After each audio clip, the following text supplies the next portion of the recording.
Hi and welcome to another episode of Toby's Barbecue Corner. Today we're going to be making a traditional North German winter dish in the Dutch oven. And the main star of today is green cabbage. Now what you need for it and how to do it, I'm going to show you in this episode.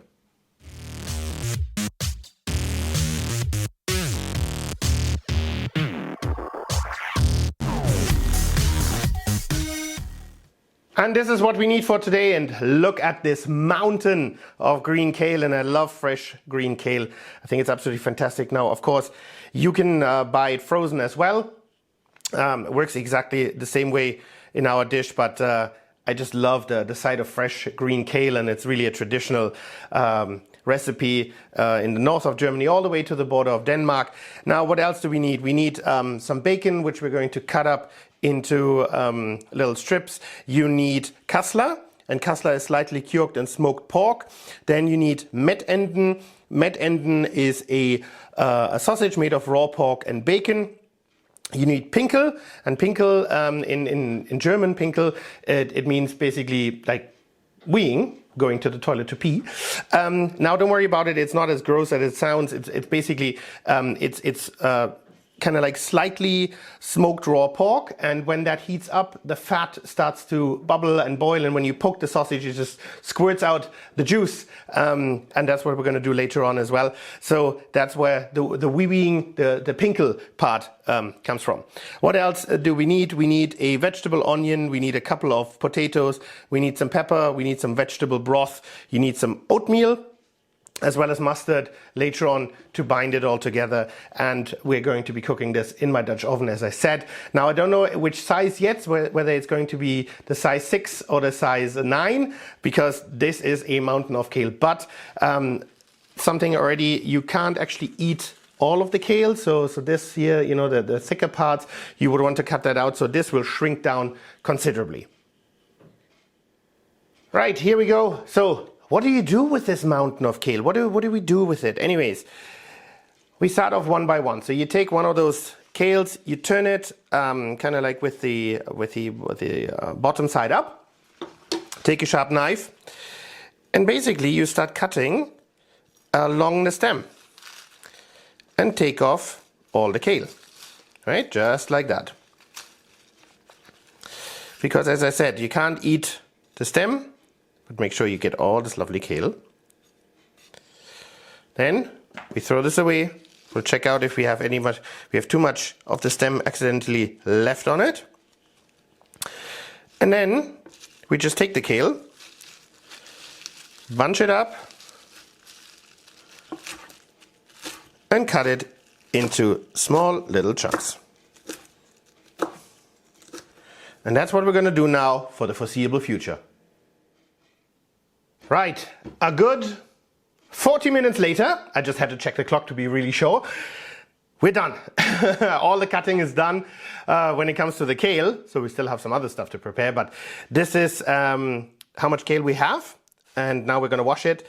And now the question is also answered which size Dutch oven I'm going to use. I'm going to use my size 9 because the size 6 will most certainly not be high enough or volume-wise big enough to accommodate all of this plus all the other ingredients. Right, with the bacon, very quickly we're just going to make sure that we remove the cartilage that's still in here.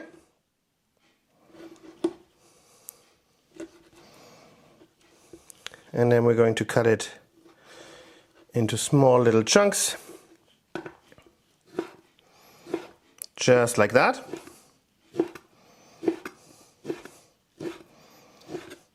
And this bacon has been smoked as well, a little bit, and I bought it off the local butcher. Lovely piece of meat. And obviously, as per usual, I'm going to put all the amounts and ingredients in the bottom of the video. So here we go. We're going to set that to the side. And the nice thing about this dish is it is very much a one pot, but also a one layer, well, not one layer, but like a preparational dish. So which means all you need to do is you just need to get all your ingredients ready, You can layer them nicely in your Dutch oven or whatever pot you want to use, and only then do you need to put it on your stove or on your like on your barbecue or a taco or whatever you're using. And I find that just makes it extremely convenient to cook, and you can prepare it nicely in advance before you actually need to start warming it up. You know, the cooking time total probably somewhere 2.5 to 3 hours, something like that. We'll have to see. So this is the Kassler. Cut that up in chunks as well. Now you can leave it whole. However, I find it just stays more moist because there's more surface area that has a chance to actually stay hydrated. And then with the potatoes, you just want to cut it up into kind of like bite-sized chunks. Now there is a little bit of a how do I put it? There are two ways to go about it. Some people like to actually put it into the pot and cook it really all as one. Others like to boil the potatoes separately and then serve them separately. Now you can do either or. I have done either or. But for the purpose of this dish, we are all going to put it into the same pot. Right, I'm going to finish this up, and then I'm going to show you how to layer the Dutch oven. My Petromax Atago is heating up. This is my size 9 Dutch oven. So what we're going to start off with is we're going to put our hand-cut bacon in there. Just going to spread it a little bit. You know, obviously you can cut it finer. You can add a little bit more bacon if you want to, but they're nice and chunky, so that should work out. Then we're going to take our onions and create a bed of onions. And when I say onions, I mean 1 onion. But I cut it in rings, as you can tell. Then we're going to put our first layer of kale on top of it. And look how much kale that is. But it's only a kg actually, and probably less now that I've taken some of that stuff out, as in the centerpieces, etc., that are inedible or would take way too long to actually cook down. And look how much that fills up already. So then we're going to take our potatoes, chuck that in there, and they nicely squish down the kale already. Now we're going to give that a good heap of pepper, and I love freshly ground pepper. It's absolutely fantastic.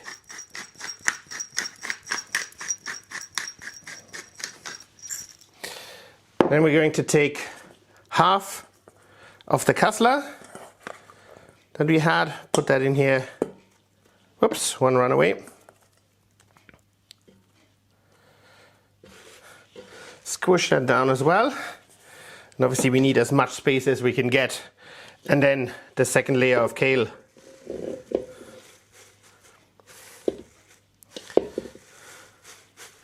There we go.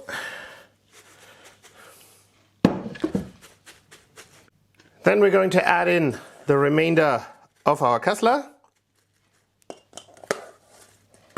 There we go. Give that another heap of freshly ground pepper.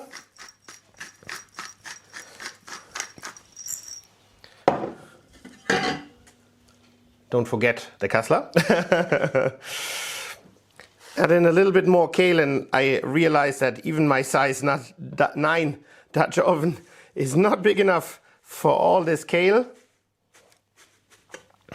because obviously it is still quite bulky in terms of, well, or for the reason that it is mega fresh. But don't throw away the other kale, freeze it, you're going to love it. Then we're going to add in our broth, and that's roughly half a liter.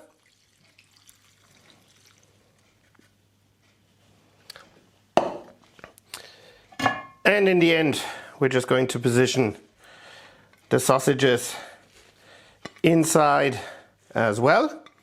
Squish it down a little, because obviously, yes, we want them to brown a little bit from the coals that are going to go on top, but we don't want them to burn. And this is pretty much all the prep work we already need. So let's squish that down a little bit more. And now we're going to put the lid on, and once the coals are hot, I'm going to see you outside at the Atago. Because we're working with the Atago, I'm only using 5 coals on the bottom and we're using 10 on the top. So in goes the Dutch oven.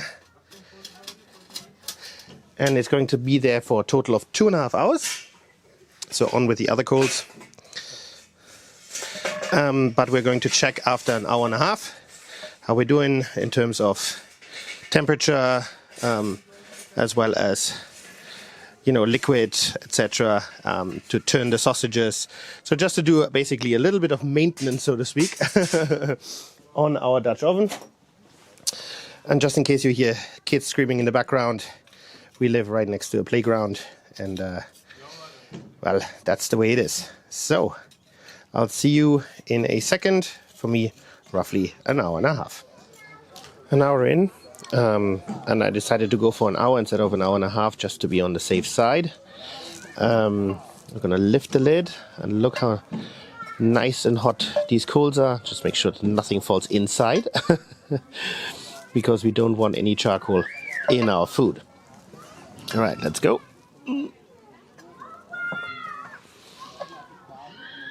Here we go. So the sausages have gotten a little bit of color already. So what we're going to do is we're going to take them out for a second. Because what we want to do is we want to stir our green cabbage, etc. a little bit. Make sure that nothing burns on the bottom. And then we're going to reintroduce the sausages. But this is smelling absolutely delicious already, guys. Just as I had hoped for. So it is nice and moist on the inside still. Look at all the steam coming off. But that's going to be absolutely amazing. And look how much it has reduced already. Now what I did is I vacuum packed the rest of the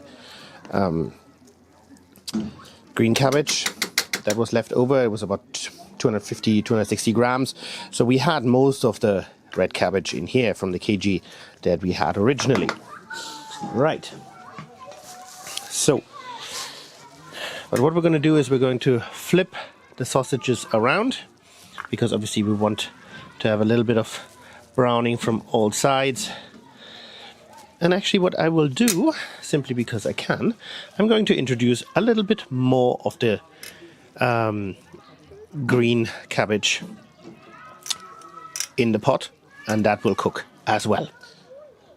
Right, in the end I decided to use up the remainder of the kale because there is sufficient space in it.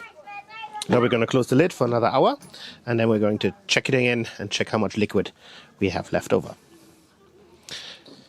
Well, the second hour is up, and doesn't that look absolutely fantastic already? So again, we're going to remove the sausages just for a split second, because what we want to do now is we want to give it some more flavor, as well as we want to thicken the broth a little bit, and we do that with a little bit of mustard as well as oatmeal. So a good heap of mustard goes in there, and then I'd say about 1, 2, 3, let's go for 4 tablespoons of oatmeal, and we give that a bit of a stir. And the second set of kale has nicely gotten soft as well. And let me tell you guys, the smell out here is absolutely amazing. Nothing is sticking to the bottom. It is turning out to be absolutely wonderful. So I can't wait to eat. Now we're going to give the oatmeal, etc., about 15 to 20 minutes, and then we're ready to take the Dutch oven back inside. So back in with the sausages, on with the lid, and let's wait an additional 15 minutes. Exactly 20 minutes later, I've already removed the coals, as you can tell. Time to take a look. And there we go, guys, all done. It smells absolutely delicious. The sausages have done their thing. The liquid has reduced sufficiently. That's exactly how I wanted it to come out. Now, one thing that goes extremely well with this kale dish in the wintertime is a lovely beer. So shout out to my big friends at Lockmaster Trinidad and Tobago for providing that koozie so that the beer stays nice and cold. We're gonna dig in now. Alright guys, that's it for today. Thanks for watching. I hope you enjoyed this video about this North German dish, kale, as well as the sausages in the Dutch oven. Now it was super delicious. It came out exactly how I wanted. The kale was nice and soft. The sausages had popped, had some good color. Now, full disclosure, the larger sausages of the two, they were not from North Germany. It's very difficult where we live to actually get the original. Now, I had a local butcher basically make some based on a recipe that I had. So they tasted the same, however, they didn't look the same. So just in case you're wondering. Nevertheless, they were mega delicious, and sometimes, you know, it's not about the color or the looks, but it's about the flavor that you have in your mouth. Anyways, if you did enjoy the video, I would appreciate a comment and a thumbs up. Please head over to that subscribe button for more great videos to come, and I hope to see you soon again at Toby's BBQ Corner.